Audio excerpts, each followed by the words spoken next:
decade, online training software company LLOYD has served more than 4 million learners worldwide. This week, LLOYD acquired by California-based SEISMIC in a deal with big implications for LLOYD and the Indiana tech community. Co-founder and CEO Max Yoder is here with reaction. Fort Wayne-based startup PON is on a mission to be the source of basic technology for nonprofits nationwide. Learn how PON technology helps nonprofits find and fund the tools they need to reduce their workload. And Indianapolis-based Pure Development has created the Box Factory, a new mixed-use space next to the Mass Ave Cultural District in downtown Indy. Adam Sager has details on the project. And we'll have details on those stories and much more ahead on this edition of Inside Indiana Business.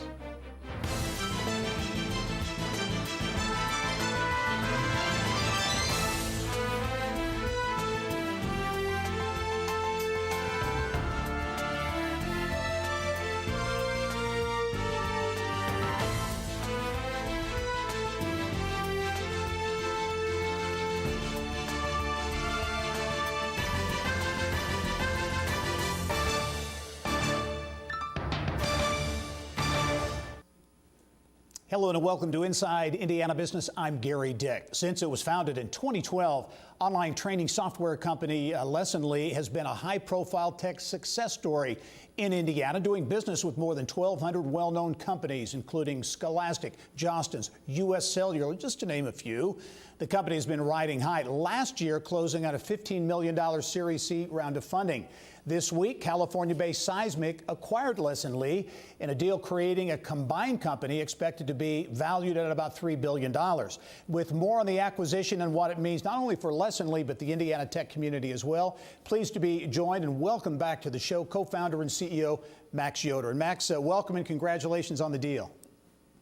Last time we were talking, I was in my attic, so it's good to be in an office. It's great to be back. Thanks for being here. Thanks for having me. Absolutely. Well, this is a big week. I mentioned you're an online training technology software company. Talk about this combination, the acquisition by SEISMIC, a company based in San Diego. You've been working with them for 3 years, so you know each other well. What is the deal all about? Yeah, this is something that the market has said needs to happen. SEISMIC makes content, we make training, and people want to buy those from one vendor. So we've been staying really close to the company since 2018.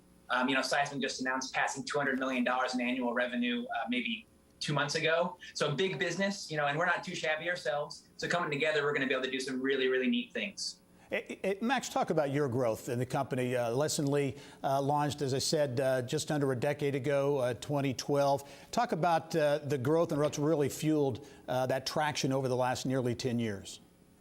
Yeah, so it's been an amazing, in July 5th, 2012 is when we started. 9 years later, it's just been incredible. To end the decade this way is a dream come true. And I think what's really made it work is we've had this mission of helping people do better work. And we fuel that mission by bringing on new customers and aligning our team around this mission of helping people do better work, and then putting together a set of values that help us do work together in ways that we think are healthy, collaborative, productive. That's been the secret sauce.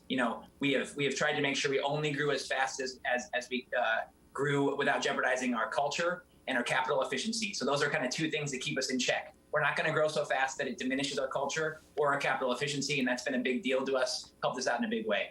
Hey, Max, talk about, in your opinion, what this deal means for the Indiana tech community, because I think it has implications, impact beyond LLOYD to the broader Indiana tech movement. Yeah, this is so cool because this was a big deal, and our teammates have shares in LLOYD. Every teammate gets shares in LLOYD. So this is changing people's lives, right? And this is going to plant some seeds that we're going to see grow 1 year from now, 2 years from now, 3 years from now, a decade from now. I don't know what they're going to be, but I'm really excited to see just how much this is going to change our community. SEISMIC's going public. They're going to, not imminently, but let's say the next 1, 2, 3 years, they've got their eyes on a public offering. And they're going to take us with them, right? We're one team now. So that's going to be a neat thing to bring to this city, because they're going to be making heavy investments in Indianapolis. We were already going to hire a lot of people in Indianapolis. We're going to hire a lot more now. So that's going to be cool. And, we had a bunch of coastal venture firms that had invested in LLOYD. They did well in this deal. They'll be back. So there's going to be a lot of different ripple effects that I can't wait to watch. Yeah, and you mentioned the Coastal VC. Does this send a signal in a lot of ways? And there have been other developments too, but this, your deal, what you've grown here and now been able to make happen with SEISMIC. Others, when you talk about venture capital coming into Indiana, will help that process. Yeah, I mean, the signal's been sent. They want to be here. You know, what we need to be doing is building companies that have missions, that are growing capital efficiently, that are willing to take a little bit of money to grow a little bit faster. You know, everybody's got their own kind of tempo for how they run their businesses. We couldn't have done this without the venture community, and they're sold on this place, right? We just got to be building the companies they can come invest in. Yeah, I think one other element that's interesting to me, at least, is there's a whole talent attraction and the seeds of talent attraction that have been planted here over the last number of years. The Orr Fellowship program, which connects young folks with opportunities here. You were part of that Orr Fellowship, right? I was. I worked for Chris Baggett right out of college. What a great guy to work for. You know, ExactTarget co-founder, now runs Cluster Truck. That was my boss out of college. And, you know, what he told me to do is save money. You can control your own destiny, you know, get your student loans paid off, and then start stacking away money so that you can do what you want. And that helped me build this company. So like, I can't thank the Orr Fellowship enough. Can't thank Chris enough, among many, many people in this city. Do you think, Max, as we wrap up here, that you know, there seems to be a lot of momentum here in Indianapolis and statewide in the tech movement, that this really is another example of that momentum, that flywheel beginning to turn a bit faster? Oh, no doubt, no doubt. This is going to be so cool. I mean, ideally what we've done here at Lessonly is build something to this point using a certain set of principles. And the people who on this team, you know, have seen those principles, who want to go do it themselves, you know, we'll be supportive of that in a big way. And ideally, we've laid some sort of a blueprint to help them do that. Max Yoder, the co-founder, the CEO of Lessonly, big acquisition this week by SEISMIC. Max, thanks for joining us. We look forward to continuing to follow your story in the months and years ahead. As always, thanks for having me. It's a pleasure. Well, attracting and developing tech talent in Southwest Indiana, it's part of Evansville Mayor LLOYD WINNECKE's economic development vision. He's my guest this week on the Business and Beyond podcast.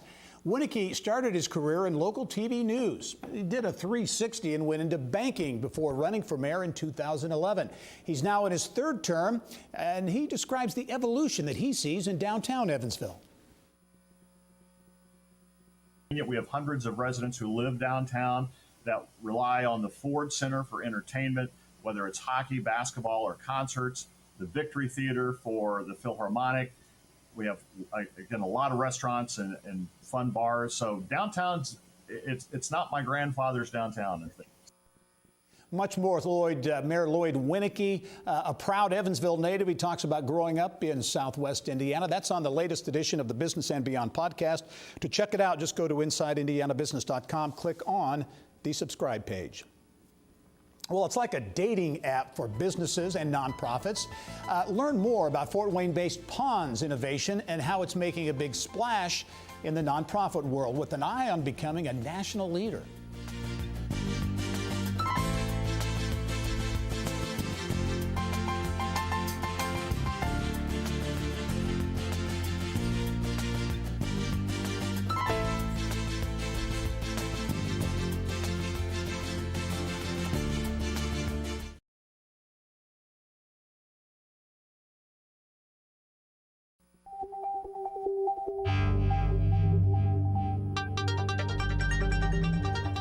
It's time to go inside innovation, brought to you by Allegiant, pioneering safety.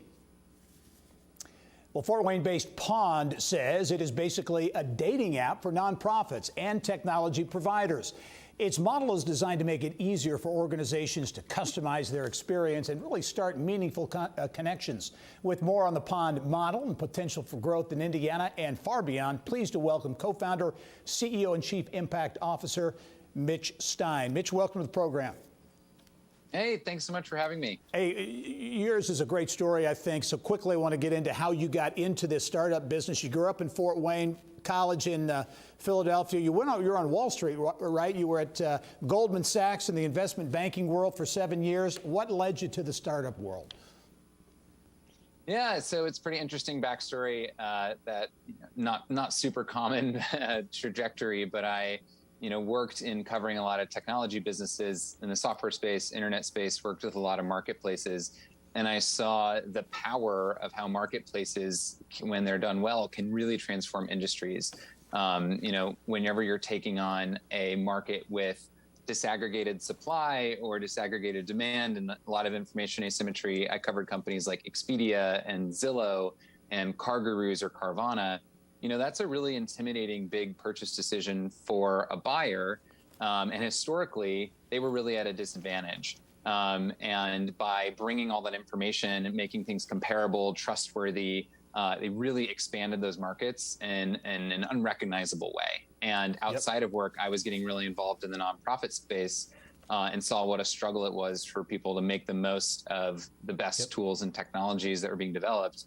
And it was just something where I couldn't sleep at night, and I really wanted to make the jump and go do something about it. So Mitch, give us the model and how Pond works, because you're described as a small startup with a big heart, and you're basically aggregating resources and content to help nonprofits. Yeah, so the traditional marketplace model is you've got a buyer who needs something and they're going out and putting all the effort in to go find it. They find the options, they compare them. The truth of the matter is in the nonprofit space, people are unbelievably stretched for time, for resources, often don't have a lot of expertise in the area of technology, and they don't really trust a lot of the vendors. If you're trying to sell me something, then it's hard for me to trust you. And so what we do is kind of flip the process on its head to say, you don't need to do the shopping. You just share the needs that you have. And we're going to go bring all the potential providers that could meet that need. They're going to express interest where they think it's relevant, and the nonprofit gets to decide who they want to connect with in a really efficient, streamlined way and actually get paid for having those conversations. So the marketing spend that a vendor or a seller is spending all the time on Google, Facebook, all kinds of advertising to get to the right customer, we're saying we're giving you a direct line to get to the most relevant person. You're going to pay for that, and we're going to share most of that value with that actual person. So they build up a balance on Pond that ultimately empowers them to be able to make those purchases that oftentimes aren't as affordable or in budget. So we're not only making the process simpler and more accessible, we're also actually helping them pay for the tools that they have trouble paying for. Yeah, and increasingly nonprofits are really looking at that, even though they're nonprofits, they're looking at that bottom line and how they can be more efficient. As before we wrap up, Mitch, talk about traction you're getting. I know you've got nonprofits connected not only in Northeast Indiana, but also around the country.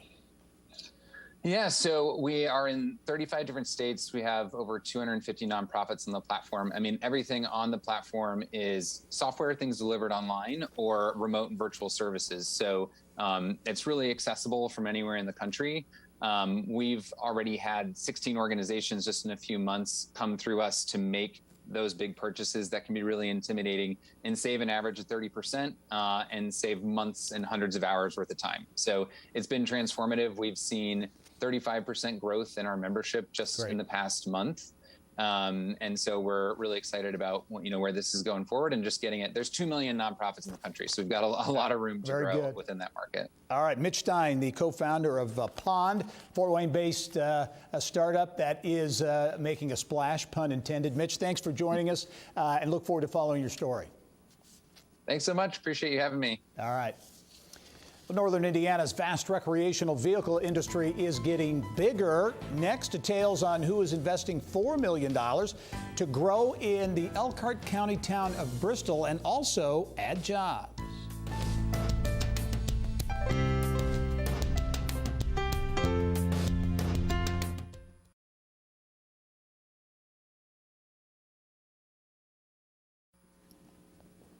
Here's what's making news now around Indiana. A new competitor in Northern Indiana's vast recreational vehicle industry has announced plans to invest $4 million in the Elkhart County community of Bristol and add 150 jobs.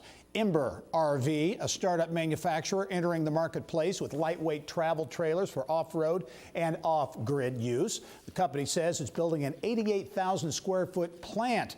Big upgrade from its current facility there. Ember has already started the prototype process and hired 24 workers.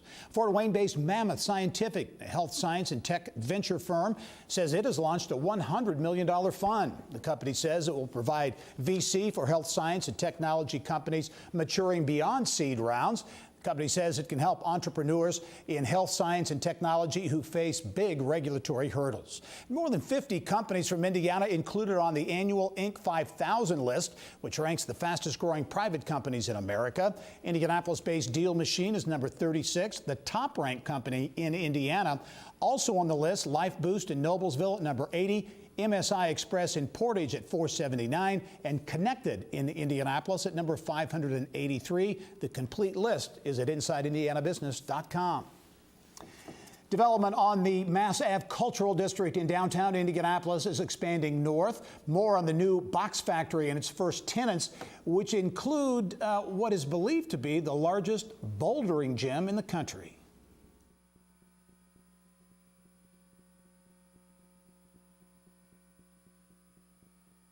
And in that year, something incredible happened. I fell in love with the Hoosier way of life. I found things in people that made my life so full. Some of the most sincere, big-hearted people I've ever met.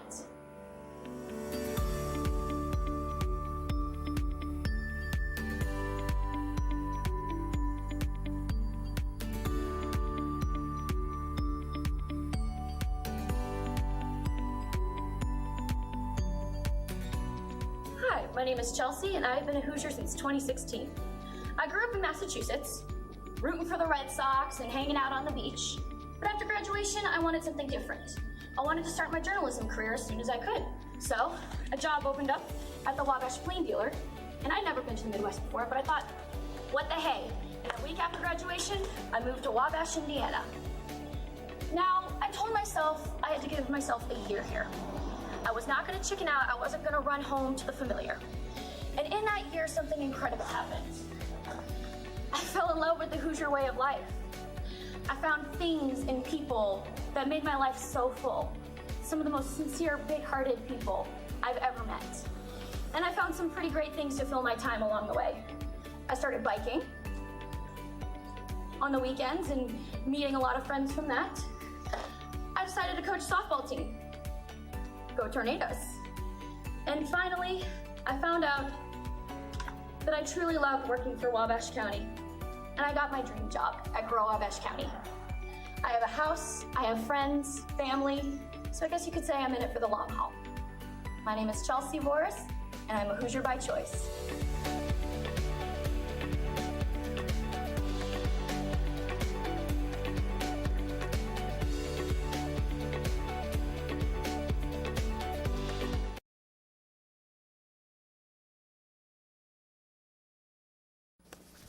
Well, a century-old building is getting new life on the near northeast side of downtown Indianapolis. It started as the U.S. Corrugated Box Company and eventually became Lacey Distributing, or LDI, then sat empty for more than 2 decades. Now, Pure Development has transformed the box factory into a mixed-use development adjacent to the Mass Ave Cultural District. With more on how the box factory and North Mass Ave District are really being developed with sustainability in mind, pleased to welcome to the show Pure's Principal of Development, Adam Sager. Adam, welcome to the program. Thanks, Gary. Great to be here. Yeah, let's talk about this development because it's unique for a number of reasons. First of all, Mass Ave, certainly one of the hottest, most high-profile districts in Indianapolis. This is the north side or the north end of Mass Ave, so this is kind of new territory that you're putting this mixed-use development in. Exactly. We're, in essence, on the other side of the 65-70 split, so to speak, on Mass Avenue. Yeah, and that so new territory there. The box factory is an existing building, as mentioned in the introduction, has been around for a long time, sat vacant for many years. You are transforming it into this mixed-use development. Give us a description of the box factory, this development, and what you're creating there. Sure. Well, with the entire North Mass district, we really had this idea we loved, which is that, you know, new ideas need old buildings. And that's precisely what we've done with this historical redevelopment of the box factory. It attracted North Mass Boulder, 55,000 square foot, you know, bouldering gym, the cafe, top out cafe, co-working space. And that fresh idea, you know, really was available here at this, older warehouse space. So we view this as we're reconnecting, the neighborhoods through a vibrant new district where these new ideas, can have old buildings and thrive. Yeah, and we talked about the bouldering gym. I think that's an interesting development as part of the development. Talk about that as one of the largest or the largest of its kind in the country, I think. Talk about what that is and why that's important to have that kind of unique attraction to a mixed-use development like this. Sure, and I believe they are the largest in the U.S. Come check it out. It's a lot of fun. But yes, they've got climbing walls. They've got, in essence, a cafe. They have, lockers and free weights, cardio equipment, and they'll host events. They also have, yoga classes, training classes, which for, an office building to be adjacent or really included with that, we see that as what placemaking really is becoming, right? That's where people want to live and work. People want to be active, with work in mind. And so that's what we're extremely excited about and excited to have North Mass Boulder, Lewis and Wagner, Great Capital, and Stens already, leased and signed up in our building. You talk about placemaking, and again, this northern end of the Mass Ave area, a lot of people thought BottleWorks maybe was the end of development there, but this extends that more. As we were talking before the interview, you will, or you hope to certainly connect to a variety of neighborhoods in that area. Exactly, and we're grateful for what BottleWorks did. They've got a amazing project, and what we're really trying to do is bring the neighborhoods near us and act as a nexus and connect down to Mass Avenue through that district. We see the reconnection of Lewis Street from 10th to 16th, an upgrade of the Monon Trail, a development in our district by Bukovic that's coming to plan. We're going to have 40 acres here of really active lifestyle place make for the neighborhoods around, and then a connection through the Cultural Trail, Pogues Run, Monon throughout the city. Adam Sager, Principal of Development at Pure Development. The Box Factory just now open, accepting tenants and welcoming them on the north end of Mass Ave. Adam, thanks for joining us. We look forward to following the progress of the development. Thanks, Gary. Pleasure to be here. Well, coming up, professional e-gamers with hand and arm issues. They're turning to Bloomington-based Summa Forte for help. We'll show you how the company's special tape is helping players get back in the game and also attracting some big investment.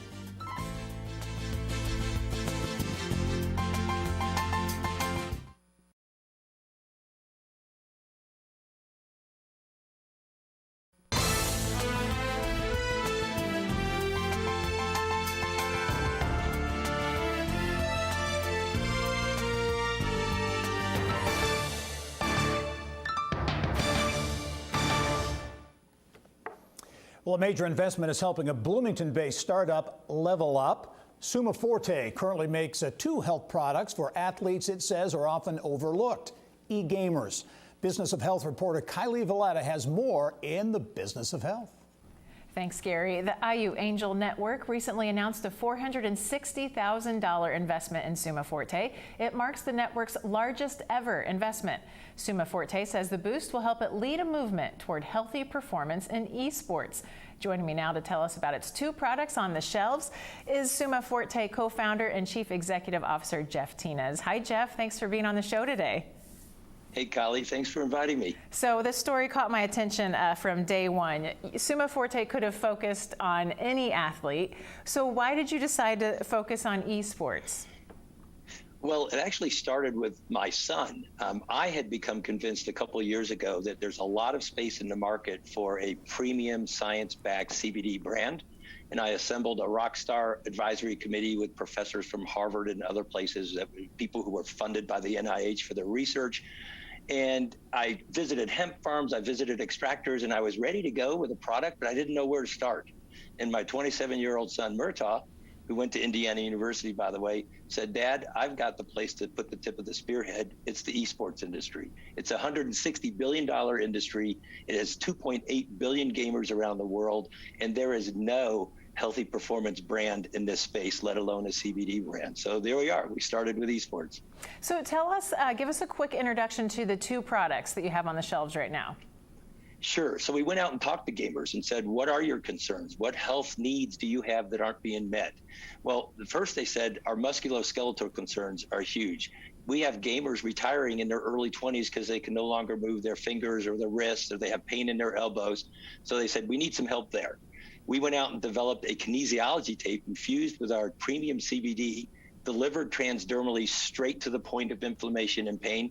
But because it's transdermal, it also brings systemic benefits like helping them maintain a calm balance over a long period of time. So that was addressing the musculoskeletal need. They also said we're spending hours in front of screens like I am right now, and we're really concerned about our long-term vision health. And in addition to that, we have to play for long periods of time, literally hours upon hours. We have to think quickly. We have to react quickly. We have to be accurate. We're really concerned about the drain on our cognitive health. So we sat back and said, okay, what do we do about that one? Well, we went out and found a nutrient producer in Iowa who was the first to patent lutein for macular degeneration, which is what's caused by the blue light or sunlight. So we used their lutein, it's called FloriGlow, in a drink mix. We also added a nootropic that they actually make from spearmint, growing nowhere else than Indiana. So we have a nootropic that they call Numentix for the cognitive health.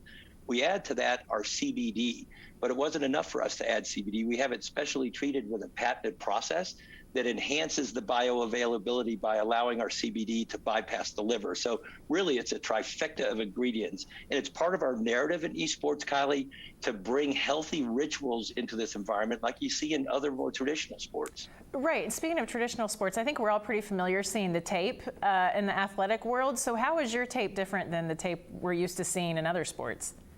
Yeah, good question. So we have two different sizes of tapes. One is a standard strip. It's a 2-inch by 8-inch strip that has 12.5 milligrams of CBD in it. So on the outside, it'll look like a normal piece of tape, but it actually has the CBD that gets delivered transdermally. Then you see on this finger, what we call our slim strip. It's 2/3 of an inch by 5 inches long. So you can apply them on tops of the fingers, not impacting the tactile ability of the gamers, but you can use them like chiropractors are right now on the neck or other places, ankles, where you don't necessarily need to go with the larger strip. So we had to create special die cuts to have these sizes of tapes made for us. So they're really unique to Summa Forte. We're super excited to be the first to market with them. So tell us about the support you've gotten from IU. I know you and your son are an alumni. You have the funding, of course, and just the whole Bloomington ecosystem. What has that meant to your startup? Yeah, I don't even know where to start. I'm just so grateful for what has happened to us in Bloomington, Indiana. I had a hunch because I'm a Hoosier. I grew up in Indianapolis. I went to IU Law School. My son went to undergrad at KYLIE. So we're familiar with, the Hoosier mentality, but we did take a little bit of a bet. We sold the family house at 24 years in Virginia and moved to Bloomington. Over the years, I've kept up my relationships with the law school, but also with the KYLIE School of Business. And we thought maybe we'd get some support, some advice. Well, we've got more support and advice than we ever could have hoped for. We've hired people who were recommended by professors. We get advice, coaching advice from professors at the KYLIE School, and even the local Bloomington community. I didn't realize, but there are some gems of companies that we've tapped into, like This Is Blue Line, that does our creative work around the photography that you see on our website. And they're known nationally, but I didn't know they were there until we moved to Bloomington. And then along come the IU Angels. I wasn't aware of this angel network until Jason Whitney reached out to me. He kind of administers that program.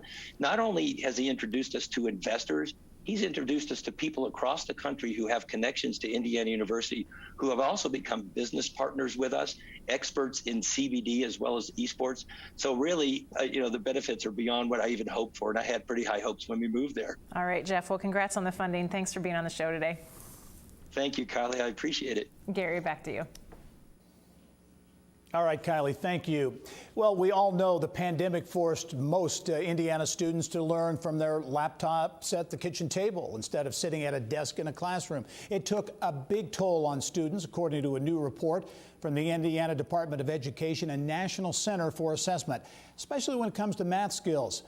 That's not the only factor. The report suggests the pandemic caused a ripple effect for Hoosiers going to college. Financial aid filings down 5%.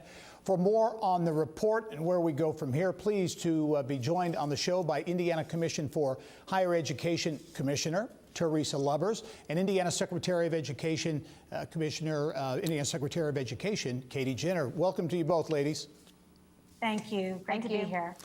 Well, let's talk about this. This is data. I mean, I think the assumption is there was certainly a big impact on students from the pandemic. But as you look at the numbers, you look at the data, and Katie, I'll start with you.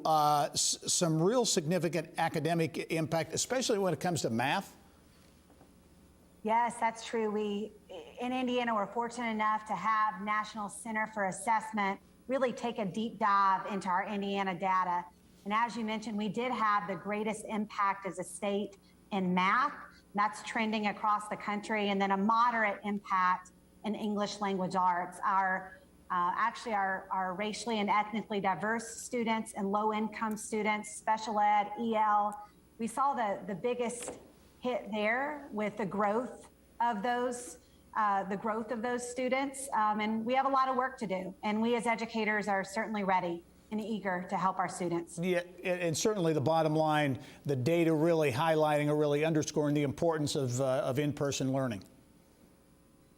Absolutely. I cannot emphasize that impact enough. And it actually had a higher impact than we even anticipated. In-person learning is so essential for our students, and we have to do everything we can to keep our students in the classroom in Indiana this school year, which is presenting yet another year of obstacles.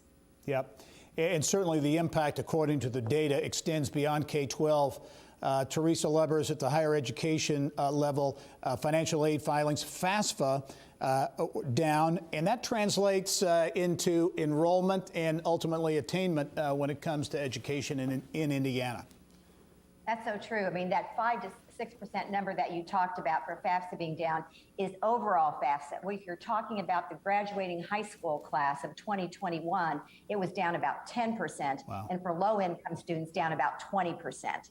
And this is reflected in our college going rate, which has dropped 6% in the last 5 years, from 65 to 59%. And again, as Katie has said, we're seeing a disproportionate impact of COVID. For our low-income minority first-generation students, the impact has been even greater, more severe.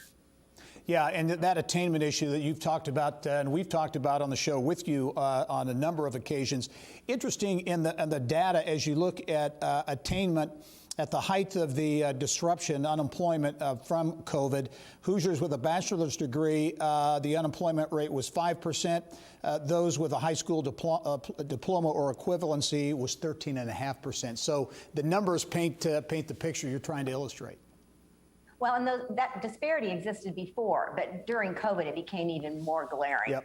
So yes, absolutely. Your level of education was determinative in terms of whether or not you kept a job, lost a job, or had opportunity for economic mobility. So we need to use these last couple of years to really make sure that we're doubling down on our low-income students. Katie, as you look going forward, K-12, this is obviously a fluid situation, but what's next? How are you going to use this data and continue to try to enhance the learning experience in this, uncertain environment?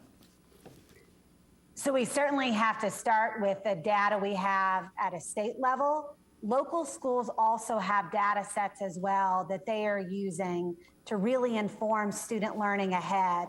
We were fortunate enough to have our state General Assembly provide about $150 million for communities to come around and support our schools. Schools can't do it alone. It takes a full community working together.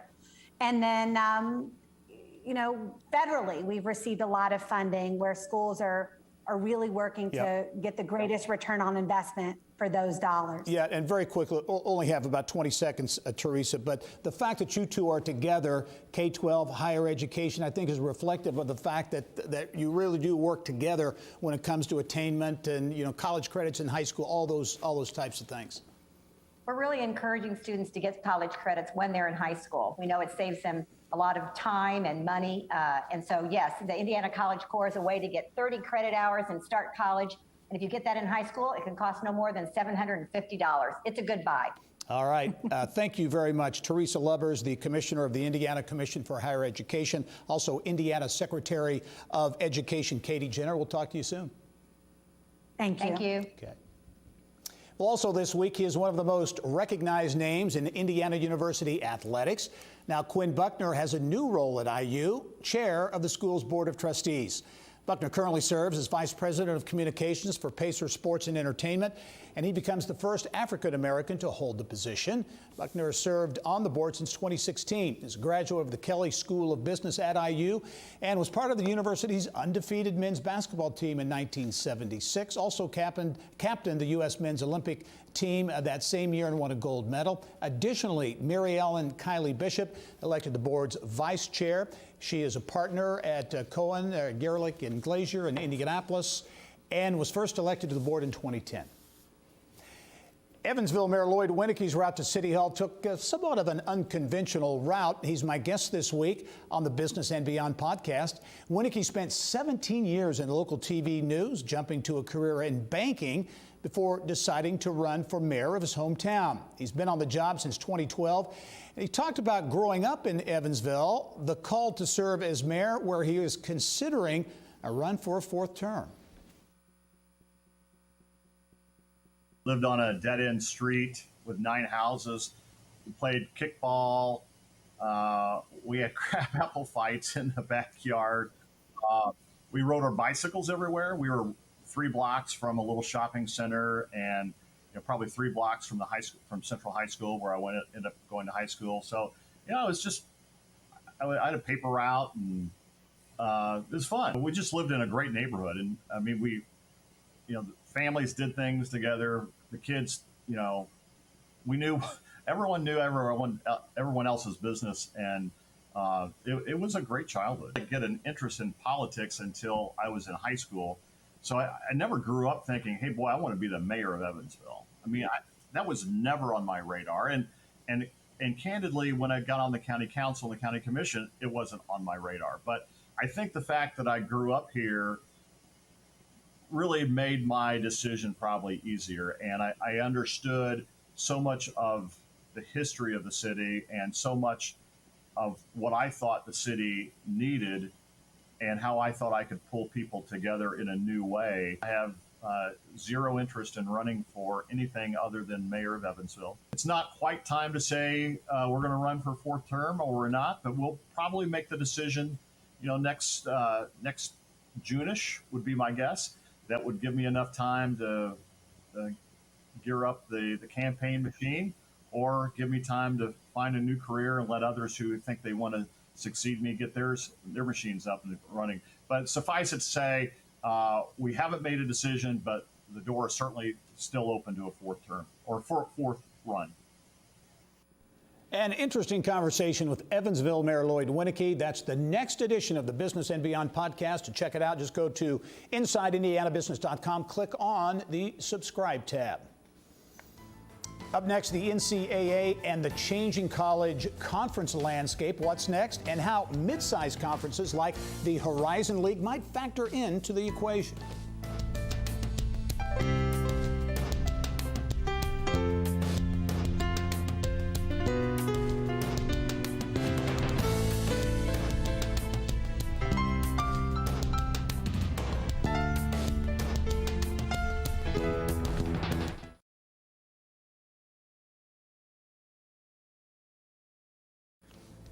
Well, much of the focus on dramatic changes in college athletics has been on high-profile universities, conferences, and athletes.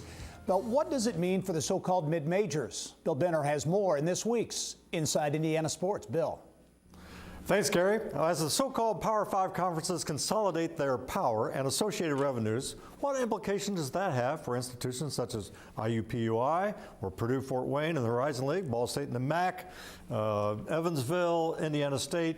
For perspective, we turn to Julie Rowe-Losh, the commissioner of the Horizon League and former enforcement executive with the NCAA. And Julie, welcome. thank you for being on the show. Bill, thank you.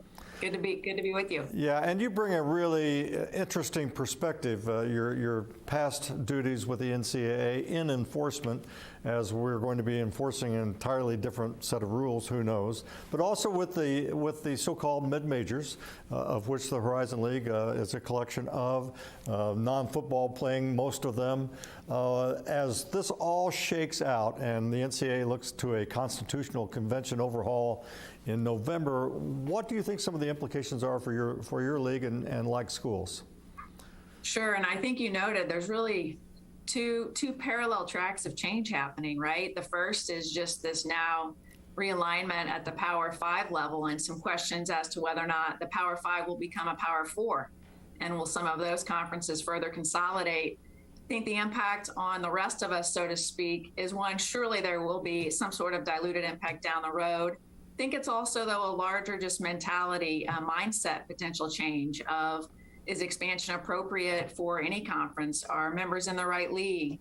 And to me, that's really a call for unity and looking at why are the current 12 members in the Horizon League, and what are our key attributes that we really do find in common and unify around to bring these opportunities. So I think it's frankly an important inflection point, which can be the right point, especially if you've already got the groundwork laid and noting what your common denominators are. Of course, yeah, go ahead, Julie. I was going to say the second big issue, which again is a parallel track, is the NCAA has announced this really large overhaul, probably transformation in terms of the way the association is structured and what services they deliver. I've heard the word decentralization mentioned several times. Two interesting points there. One of our very own Horizon League presidents is going to serve on this really elite constitutional committee. So we're really glad that we're going to have a real point of influence in the room with President Chris Howard from Robert Morris University serving. And then two, I think decentralization means more opportunity for conferences to lead. If the national office is doing less, that means conferences need to do more. So I welcome this opportunity. Of course, Division I is such a large tent with so many varied institutions of all size and scope and mission. But all of them, including the Horizon League, are dependent largely on the revenues generated by March Madness and the NCAA Division I men's basketball tournament. Would you see down the road that the tournament remains pretty much as is? I don't know that my crystal ball is very clear these days, Bill. It's a little foggy, but I do think fundamentally the NCAA really needs to do two things really well, right? Provide incredible championships, of which they provide 90. Many people forget that, but 90, two of which on the men's women's basketball side, we have become the hallmark. And then two, they search for that and provide that proverbial level playing field through the regulatory functions. I think if of any championship that works incredibly well, and we just experienced all of it right here this past March, is the men's basketball tournament. I really think that would probably be the last to change. And the reason why is because we do see the Cinderella stories still happening on an annual basis, and that's what generates the national and even international interest. So I think if there's any championship that is perhaps more insulated than others from potential change, it's that one. Julie, talk about real quickly, again, your role in enforcement and new rules coming down the road and name, image, likeness as quickly as you can. How do you sum up how the NCAA or member institutions will begin to enforce that rule and maintain that level playing field? Well, I think the real wild card here has been this Supreme Court decision with Alston, which really has challenged the NCAA to say, hey, anytime you're going to have a national rule that restricts any sort of activity like name, image, likeness, you need to have a pretty good darn reason for it. And that's why the NCAA backed off restricting that July 31 of this year and said, we're no longer going to restrict that. I think that's going to be the move. So frankly, we're going to see less regulation, not more. And that is why I think conferences will need to say, within our footprint, within our membership, are there certain rules that we want to uphold perhaps more so than others? And all of that hopefully will still happen under this big Division I tent. that we all are proud to be a part of. Hey, Julie, as we wrap up, the Horizon League, of course, the men's and women's basketball tournaments taking place at the Farmers Coliseum at the State Fairgrounds. You had a presence, a NASCAR presence, during the State Fair. That was pretty cool. What an incredible opportunity. We did that because it came to us through Richard Childress Racing and Austin Dillon, who's obviously a top NASCAR driver. But they gave us an opportunity to do a Horizon League wrap. You don't see too many Division I conferences doing that, but we are committed to the Indianapolis community. We love our championship being here, March 7th and 8th, for those of you circling it on your calendar of 2022.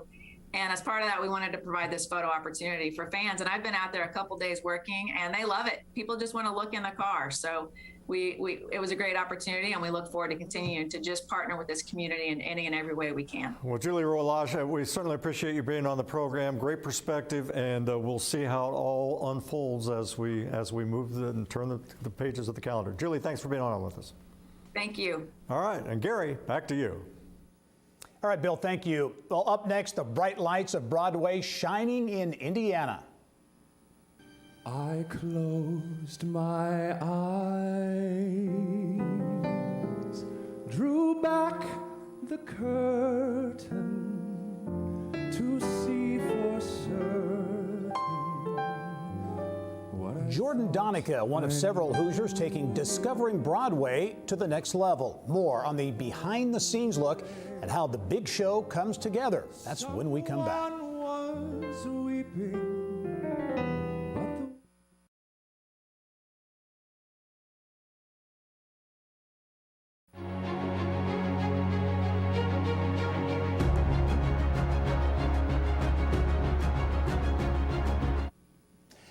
Music to the ears of Hoosier theater lovers, talented performers bringing the big stage to life in Indianapolis. The nonprofit arts organization Discovering Broadway is working with producers and directors to give Central Indiana a behind-the-scenes look at Broadway in the making. The series is wrapping up its inaugural season, and there are lots of Hoosiers involved with this endeavor, including Carmel native, Ball State grad, and Discovering Broadway founder and CEO Joel Kirk, who joins us now. And welcome to the show, Joel. Thank you. Glad to be here. Yeah, well, this is really a very interesting concept, really giving Central Indiana a peek behind the curtain at how a Broadway show comes together. Talk about Discovering Broadway, your idea. First of all, why you came up with the idea in the first place? Well, most people aren't aware that musicals don't come fully formed from the North Pole. It takes years and years of really exciting trial and error. And we do that in crowded, expensive rehearsal studios in New York. And it was simple. It was just the question, do we have to do it that way? And is there a better way of doing it? And can we move that to a first-class community where people are kind and supportive, and you just have this beautiful hospitality? And that's really one of the many things that Indiana is exceptional at.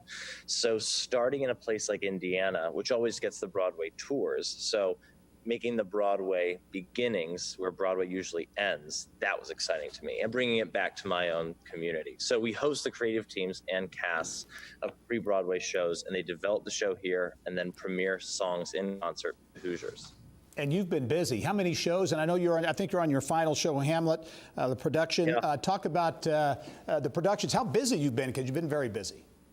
In February, we hosted Sir Elton John's The Devil Wears Prada. In May, we hosted Ever After. And tomorrow, we premiere the music from Hamlet. So like you said, 6 months, 3 shows, and it's been incredibly rewarding. There's 36 artists involved in Hamlet, and they're all performing in the rehearsal space behind me. So we're rocking and rolling. So that's a busy place. You know, what I think is interesting is what you've created there, Discovering Broadway, as part of a larger arts and cultural community in Central Indiana and in our state, and that has a direct connection to quality of place and quality of life and the ability to attract and keep talent and business and all those types of things. So you're a part of that. I know the corporate community is stepping up. You just landed a big sponsorship.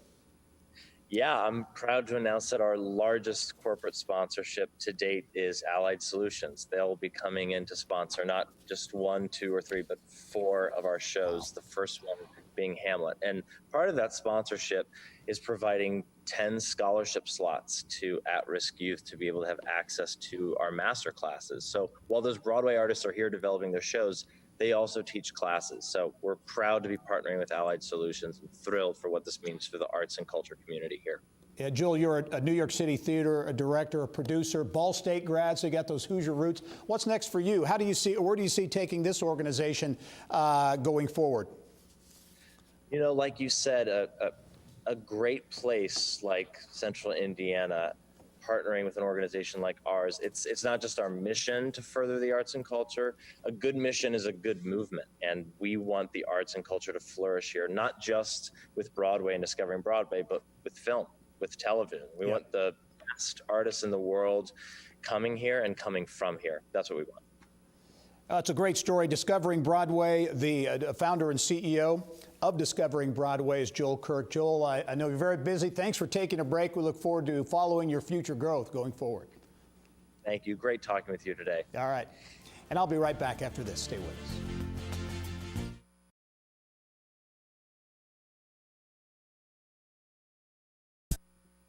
That's all the time we have this week. See you next week. Inside Indiana Business with Gary Dick is a production of Grow Indiana Media Ventures with support from WFYI Productions.